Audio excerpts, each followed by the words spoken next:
Hello, friends. We're back again. It's Fightful Overbooked, and it's time for your hits and your misses, where we talk about our top 5 of the week and we let you know what you should check out from this week in wrestling and maybe what you should steer clear from.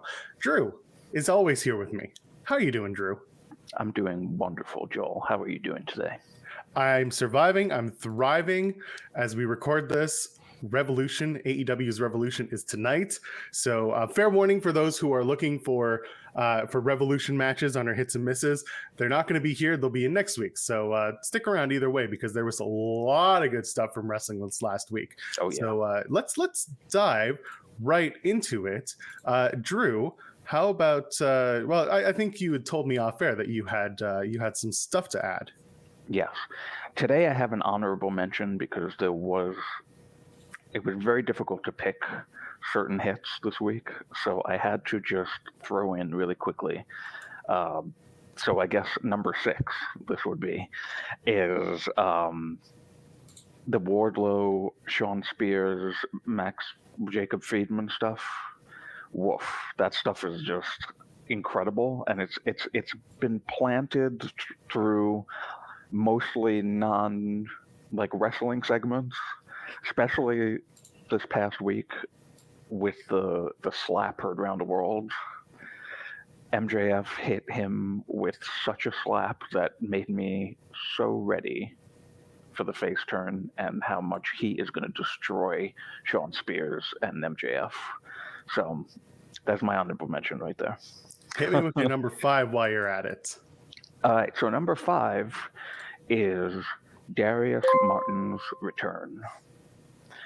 He had quite a showing in that Battle Royal on Dynamite, and it was so nice to see the emotion on his face when he came out, and his brother's face too. They could see, like, they got a big pop. It was just wonderful. You know, he hadn't been in the ring for at least a year, I believe, and man, it was, it would look a little bit, rusty, slightly, but that's a moment where you can see that a company has a big, like a light bulb goes off and they go, hey, this is a guy that we want to go through with and we want to push and see what happens. I was hoping that they would win, but he got the last great showing with, I believe it was Matt Jackson, and I'm ready to see what happens next. I'm in the same boat as you. My number 5 was the Casino Battle Royal. It was having Top Flight return, seeing Darius Martin back in a ring. A wonderful, wonderful match, and I think it's worth checking out. Let's hop into number 4. Hit me. Number 4, Carmelo Hayes versus Pete Dunne on 2.0. Pete Dunne is an excellent wrestler and a really believable guy, like so incredibly entertaining to watch, as is Carmelo Hayes. Carmelo Hayes is like one of my favorite characters on NXT right now. He is so clued in, and him and Trick are a great pairing. It was a great match, and I highly suggest people go to watch it. Wonderful. My number 4 was the return of Josh Alexander to Impact Wrestling, something that we had been sitting on and waiting to see, and to watch him return was an amazing feat. Also, on top of that, he gets the main event of Impact Rebellion against Moose for the Impact World Championship. So I think that's a story that we're finally going to see play out after a few months of wondering what happened when in October he won the title and then dropped the title to Moose. So I'm excited to see how this continues. Go ahead, hit me number 3. My number 3, and you are going to see the person right below my face, Ricochet versus Sami Zayn. This was a way better match than it needed to be. Like, I really enjoyed this match, and the way that it started set the moods. Like, Ricochet getting that 2.9 kick out right at the beginning, it was like, okay, something big is going to happen in this match. And I was so excited to finally see him win the Intercontinental Championship.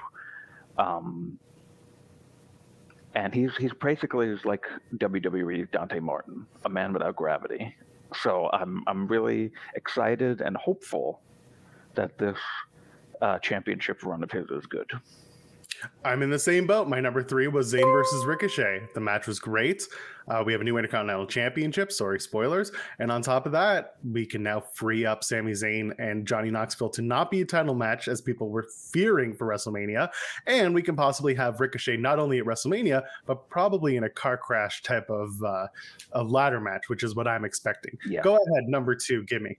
All right, number 2 is kind of a crossover, but more CM Punk's promo on Rampage, because while him and MJF had a great moment on Dynamite, that special backstage promo of Punk's on Rampage was like, I nearly like fist pumped in the air. Like, I want this match right now, because that was like the CM Punk of old. It was so special. Not that, I mean, this whole run of CM Punk has been great, but Punk was just so passionate and emotional, and like in a way that I feel like I haven't seen, especially in this AEW run right now.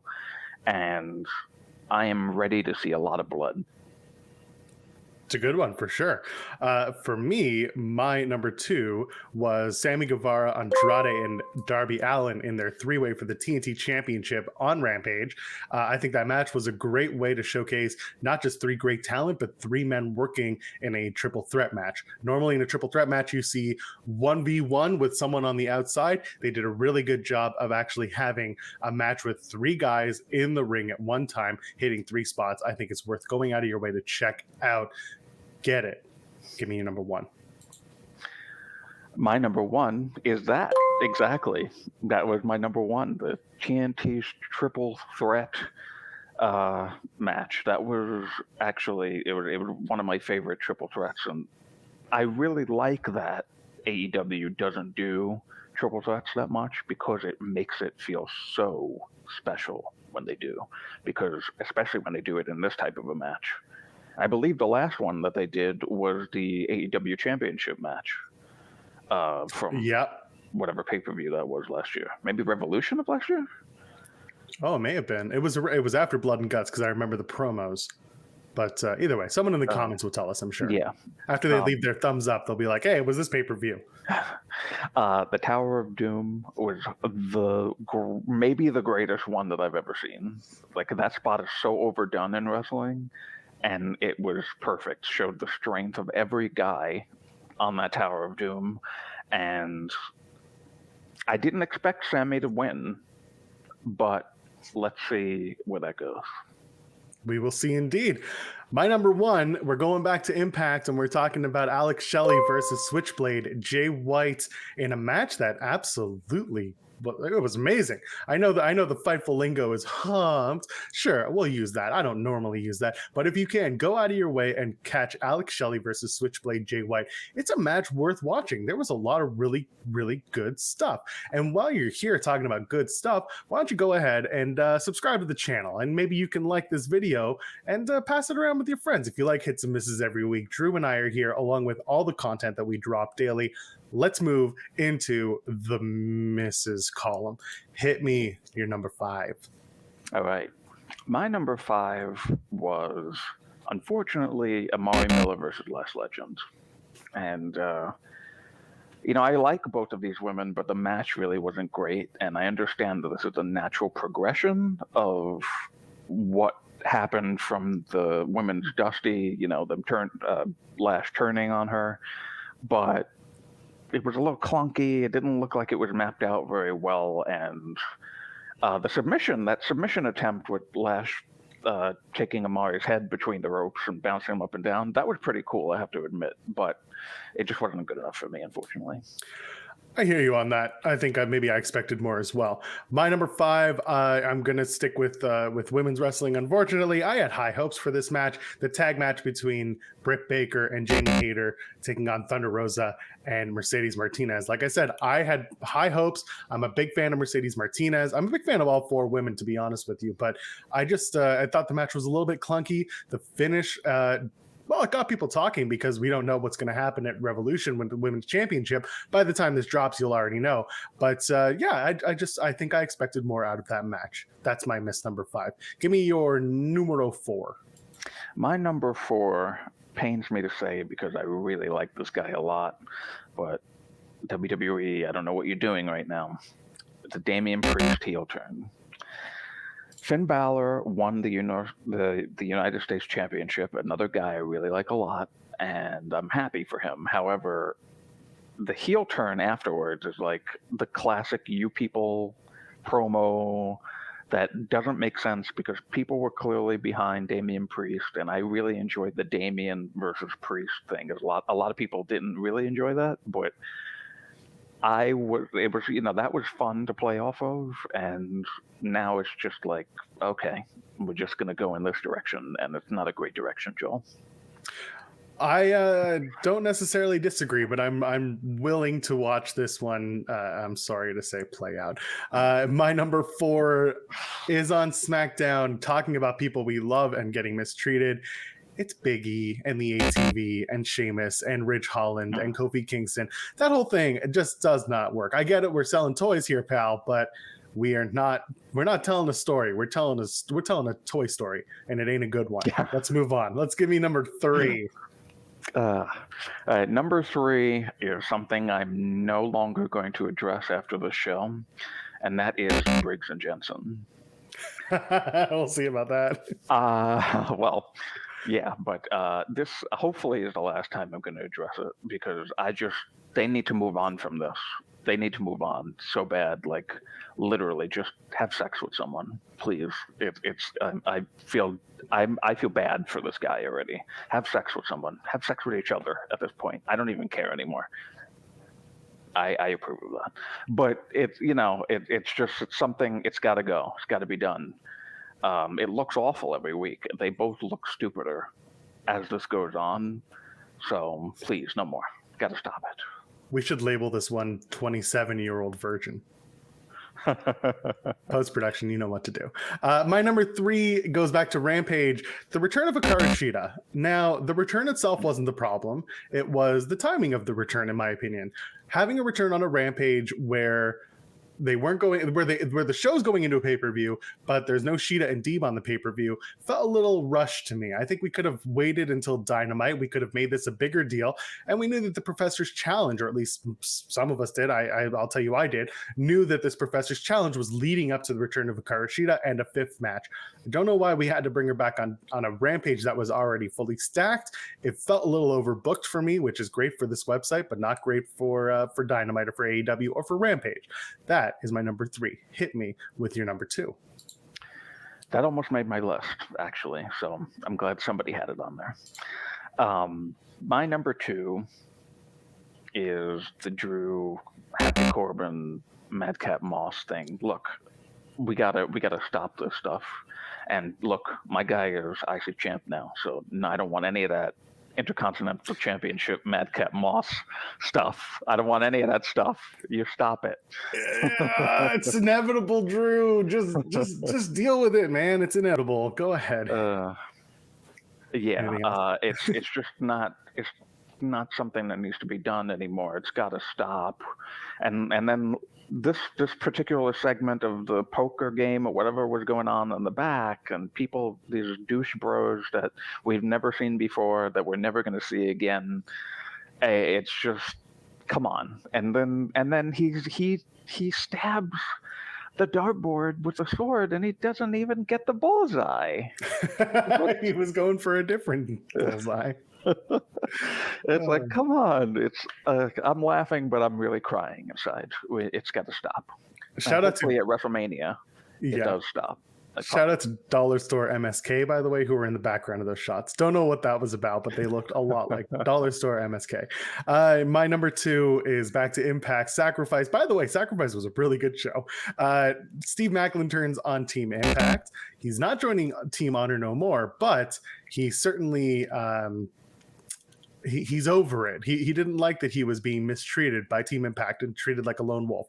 The Honor No More versus Team Impact gimmick is very much the WCW invasion from 2001, but it's playing out pretty interestingly. So I will take it. I am a fan. MACLIN turns on Impact. Hit me with your number one. Number one.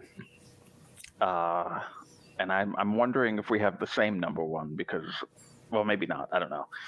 My number one is the Edge heel turn. And some people are going to say that this wasn't a heel turn, but I mean, you could just see it. It plain as day, that was Edge turning heel on AJ Styles and cementing AJ as the babyface on this thing. And I don't really understand that because we don't need this for this match. This was just going to be a great Edge versus AJ Styles match. And I don't need this manufactured shock factor of, oh, big, veteran coming back, returning, and wants this match for WrestleMania, and now he's a heel going into it, like basically trying to take out the guy. He's been wanting somebody to step up, and then somebody steps up, and now he's taking them out so that they can't wrestle at WrestleMania. That makes no sense to me at all. So people were even chanting Edge's name as he was doing the concerto. That seems like something that you don't want in this program, and it's stupid, and I hate it, and I didn't want this at all, so I'm not really that excited for the match anymore. So I'll tell you now before I hit my number one, I disagree. It would have been a hit of mine, actually. There's a lot of story to tell, and that's a podcast for another time. So instead, I'll move to my number one, which I am ashamed you didn't go here. Miz and Rey Mysterio and Dominic's little promo off on Raw was awful. It was terrible. It was useless. It did nothing for anybody. It just gave Dominic a chance to further put his foot in his mouth, silver spoon style. If this doesn't end in Dominic turning heel, that's the only way that I will scratch this from my Miz's record. But for now, the promo was ass. The Miz promo was real bad. And Miz can talk, but this was just he tried to hit his hits, and he instead missed completely. That is my number one. It was no bueno. How about we, you know what? Just tell me who's your favorite wrestler. So my favorite wrestler, this I did not tell Joel Offset before, whatever. I'm giving my favorite wrestler of the week to a special person this week because he did not win. And I was very, very unfortunate because Impact could have sacrificed Trey Miguel's win, his title run for my very, very close personal friend. Not really, but I would like to one day. Jake Something is my number one because I have to give him what Impact couldn't give him. Subscribe to Fightful Select and you can find out why Jake Something may not have won the X Division Championship at Sacrifice. My favorite wrestler this week is Darius Martin. Seeing him return, seeing him put on a very, very good showing, despite having been out of the ring for a year, I think he really turned some heads again. People knew it was going to be good, but I don't think they expected him to be that good. Now he can go on a run. Now Top Flight can go on a run and hopefully be top contenders for those AEW World Tag Team Championships. That is the hits and misses and our favorite wrestlers. We got through it. Drew, my God, it's AEW Revolution tonight at the time of this taping. I hope you guys come and enjoy the show as we do every day on Overbooked, dropping content. Drew, where can the people find you on the internet? You can find me at Big Money Drew on Twitter. I'm at Joel Pearl, JoelPearl. If you go to youtube.com/FightfulOverbooked or FightfulOverbooked.com, you'll find that content that I talked about. Ladies, gentlemen, friends beyond the binary, we'll see you in the next one. Cheers.